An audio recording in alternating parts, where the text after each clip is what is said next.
Queridos amigos, irmãos em Cristo, mais uma vez nos encontramos aqui para mais um encontro com a Palavra de Deus, com o tema Rezando com os Salmos. Indo direto já para a nossa oração, escolhi para hoje o Salmo 33. Ele diz assim: Glorificai comigo o Senhor, juntos ultemos o seu nome. Procurei o Senhor e ele me atendeu. Livrou-me de todos os temores.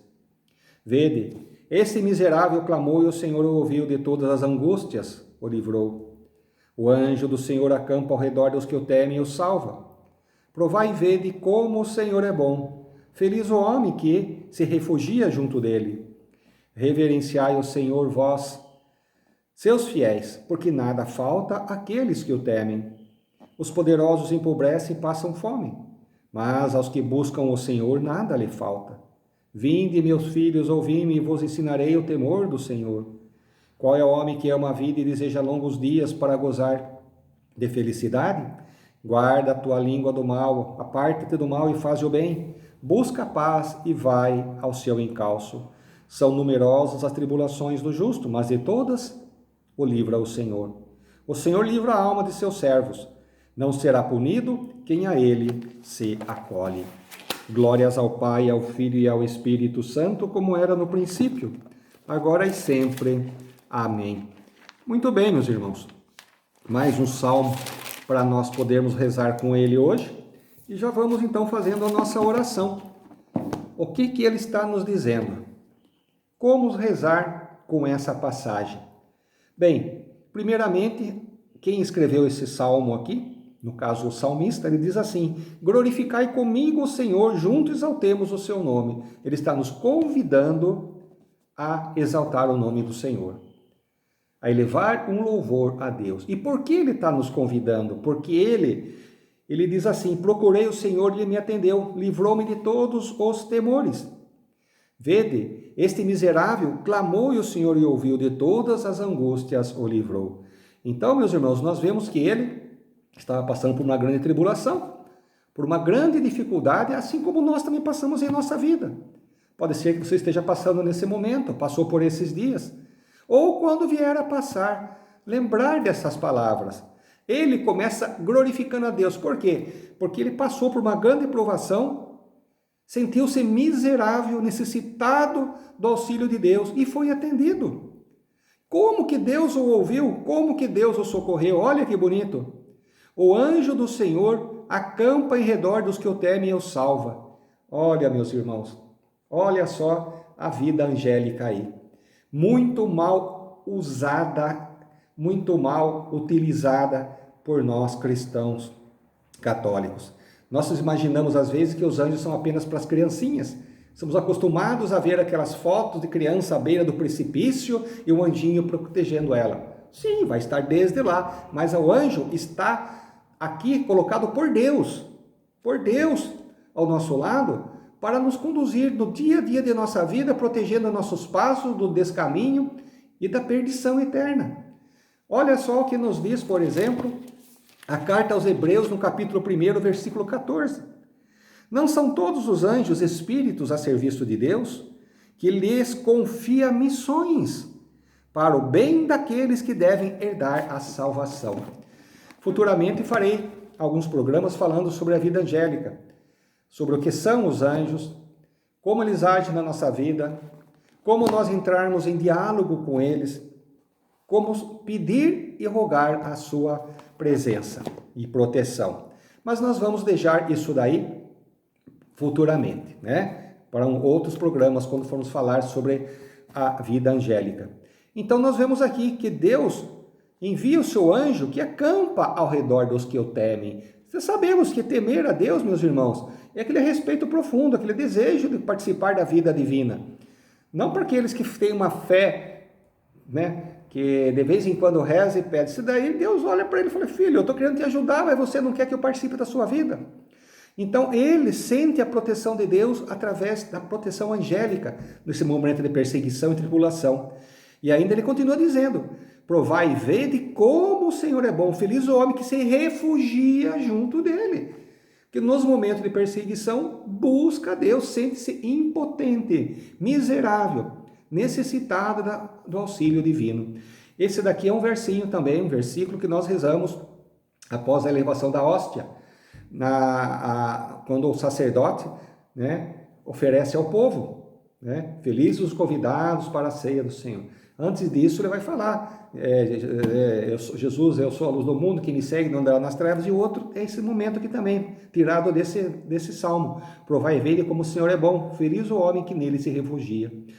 Muito bem, feliz então aquele que se refugia em Deus. E ele continua dizendo, reverenciai todos vós, porque nada falta àqueles que o temem. Olha a palavra temor. Lembra que eu falava de temor lá atrás, na apresentação sobre o livro dos Salmos? Pois é, o fiel que não caminha pelo caminho certo, que é lá do Salmo 1, que se afasta de Deus, não tem como sentir-se protegido e amparado por Deus, mesmo que tenha fé, mesmo que seja batizado.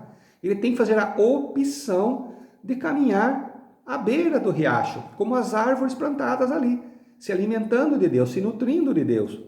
Então, nada falta àqueles que o temem, experiência de fé. E aí ele fala, os poderosos empobrecem e passam fome. Aqueles que querem caminhar a sua vida autoconfiantes, achando que o dinheiro é o seu Deus e nada lhe faltará, como você fala no Salmo 22, vai sim sentir. Ele vai ter um momento que vai faltar o chão no seu pé, que o túnel não vai ter luz no fundo, né? Mas aos que buscam o Senhor, nada lhe falta. Aí temos que fazer uma observação. Buscar o Senhor e nada faltará, o que quer dizer? Nada faltará de acordo com o que Deus tem para nós, não o que nós esperamos para nós. Aí vai ter conflito. É você fazer Deus te dar aquilo que você quer. A fé é esperar de Deus que Ele nos dê aquilo que nós precisamos realmente segundo a sua vontade. Para isso, meus irmãos, nós precisamos ter uma afinidade com Deus e com a palavra de Deus. Aqui ele não fala na Sagrada Escritura, em nenhum local, que a vida é fácil, que é um mar de rosas, que o céu é sempre azul. Não, as tempestades aparecem, os desafios vêm, não é verdade? E aí ele vai falar lá embaixo também, numerosas são as tribulações do justo, mas de todas o livra o Senhor. Não é de uma ou de outra, a palavra é clara, de todas o livra. Ah, mas então por que eu estou nessa tribulação? Por que ainda eu não saí dela? Tenha paciência, persevere. Deus está vendo como você luta perante esse desafio. Será que Ele não está achando que você tem muito mais força para enfrentar do que você imagina, mas você não está confiando na sua própria fé? Eu não estou dizendo excluir Deus e ir por si só, mas do que você é capaz, lembra-se, Deus não dá um sacrifício, uma cruz pesada para aquele que não pode carregar. Junto com as tribulações, Ele nos dá os meios para sairmos dela. São Paulo que nos fala isso.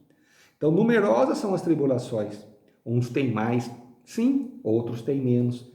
São mistérios, meus queridos. Não temos como explicar. Talvez na eternidade nós entendamos isso. Porque uns saem de uma, já entra em outra, e outro passa normal, e todos eles têm o mesmo coração, a mesma vida. Nós não sabemos. Assim como porque Deus chama uns da vida totalmente desregrada por uma vida de conversão e santidade. Exemplo clássico, São Francisco de Assis. Por que ele e por que não o outro? Não podemos questionar Deus, não é verdade? Não podemos, ou seríamos igual deuses também. E aí ele termina falando, o Senhor livra a alma de seus servos, não será punido quem a ele se acolhe. Portanto, queridos irmãos, façamos desse momento, desse salmo, que nós rezamos e meditamos ele, para o que ele quer dizer na nossa vida, ou como podemos colocar isso em prática nos momentos de perseguição, lembrando que esse salmo é um salmo de ação de graça após uma libertação ocorrida, porque ele começa dizendo, glorificai comigo o Senhor. Por quê? Porque ele já está livre. E aí ele conta, procurei o Senhor e ele me atendeu, de todos os temores me livrou. E aí ele conta, através dos outros versículos, as dificuldades que ele teve e pede para o fiel ser perseverante, buscar, né? Aqui tem parte que fala, Vinde, meu filho, ouvi-me, ensinarei o temor do Senhor. Qual é o homem que ama a vida e deseja longos dias para gozar a felicidade? Então, o Salmo, meus irmãos, é esse livro de oração, né? Um livro que está ali bem no meio praticamente da Bíblia. São 150 e nós podemos sempre gostarmos mais de um e de outros, porque nos diz mais forte dentro de nós.